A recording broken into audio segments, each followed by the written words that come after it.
Et alors, toi, tu es venu, je pensais à ça, ça. oui, ça t'a fait Parce que penser à j'ai la vu couleuvre. voilà, la couleuvre qui est là sur le. J'allais te dire, mais tu nous as amené une couleuvre de la sous-Leuvre. Non, Parce que toi, tu le connais, ce viaduc, tu as fait quelque chose d'exceptionnel, Nathalie Simon.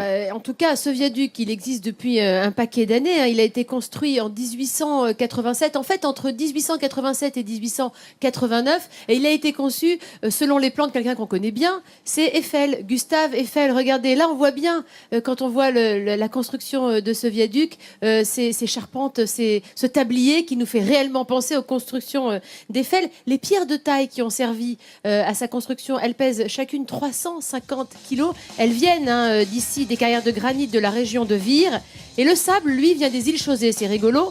Alors regardez, maintenant, sur ce viaduc dont le tablier a été ôté en 70, ce sont des grands malades qui se jettent, on peut le dire, de 60 mètres de haut. Regardez, ce garçon-là va tremper sa tête dans l'eau. Car c'est la base la plus haute du monde pour se mettre la tête dans l'eau. Alors, non seulement tu as la chute, mais alors en plus tu as la douche froide quand tu arrives en bas. C'est formidable. Ça rafraîchit parce que je pense qu'il y a une telle décharge d'adrénaline. Alors, ça fait une quinzaine d'années, une dizaine d'années que ce viaduc est réellement dédié à ça. Regardez, on peut faire des sauts en solo, à 3. En tandem aussi, ils appellent ça le love jump, évidemment. C'est à 2, c'est sympa, c'est sexy. Bien, ouais. Et puis la balançoire, le swing. Alors là, c'est incroyable. Vous faites un saut pendulaire de 150 mètres avec des vitesses à plus de 100 km/h.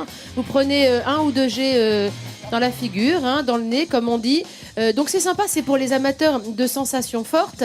Et la personne qui a inventé entre guillemets ce saut à l'élastique, c'est Heiji Hackett, c'est un néo-zélandais qui dans la fin des années 80 s'est jeté du haut de la tour Eiffel en saut en élastique, en bungee comme on dit, et qui a super médiatisé ce saut genre. Et c'est lui qui est justement sur ce viaduc de la Sous-Leuvre. Il a une dizaine de bases dans le monde et ici à Vire il y en a une. Alors je voulais vous montrer ce que c'était en fait qu'un élastique. C'est pas réellement un élastique qui vous prend en charge, et heureusement, ce sont, regardez, des milliers de brins qui vous prennent en charge dès le saut. Et ce qui est assez étonnant, c'est qu'en fait, on ne le sent pas, la prise en charge. Donc, on a réellement la sensation de se jeter dans le vide et on n'est pas retenu. Et au moment, c'est ça, c'est un saut dans le vide. Et au moment où on est repris, on remonte, là on se dit, et je vais redescendre. Et pourquoi je vous dis on Parce que j'ai sauté, moi. Parce que tu l'as fait. J'ai pas sauté ici à la Sous-Leuvre, mais j'ai sauté il y a eu très longtemps. Voilà plus dans le sud. Et regardez là, c'est la tête que je fais juste avant, en me disant, je vais y aller. Là, je me dis, c'est tout late, j'y suis. Voilà. Et là, maintenant, je me dis, regardez, j'y suis, mais pourquoi Et quand je vous dis le saut, c'est qu'il n'y en a pas eu 2. D'accord. Non, il n'y en a pas eu 2. Donc, voilà.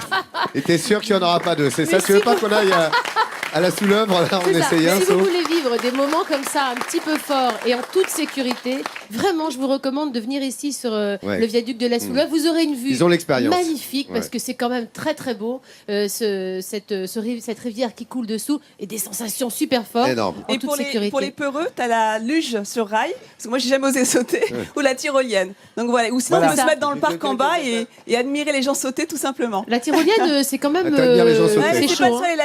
Alors justement, je vous mets au défi parce que je me suis laissé dire qu'on allait dans les Vosges bientôt. N'est-ce pas je vais vous mettre au défi de venir faire avec moi la plus grande tyrolienne du monde qui est dans les Vosges. On en parlera quand nous y serons. C'est 1 km 400 la tyrolienne. C'est un grand sportif. Écoute, on le fera avec toi, on le filmera.